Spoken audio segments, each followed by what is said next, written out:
Bule. Ada aja Bu. Ibu tinggal gini. Iya, gimana kabarnya sekarang? Alhamdulillah. Punya keluhan apa saja Bu? Bisa dijelaskan? Utangnya banyak.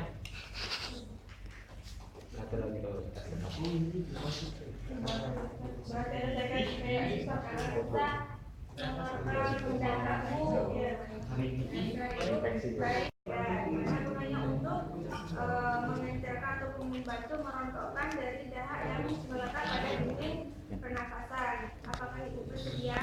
Ya. Setelah bersedia, maka yang kita lakukan masuk ke tahap kerja. Pertama yaitu kita jangan lupa yaitu Sampiran.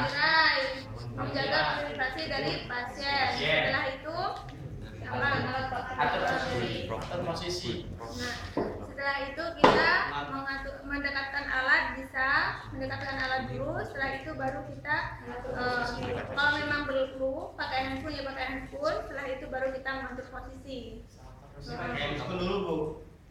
Itu handphonenya bila perlu. Jadi kalau misalnya pasiennya tidak bernular, jadi kita nggak usah, nggak apa-apa. Kita menular kan? Kita pakai di mana Bu? Kalau kita pakai walaupun.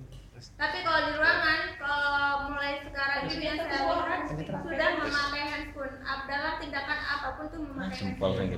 Jadi tergantung dari rumah sakitnya. Jadi kalian nanti tetap lihat di lapangan seperti apa.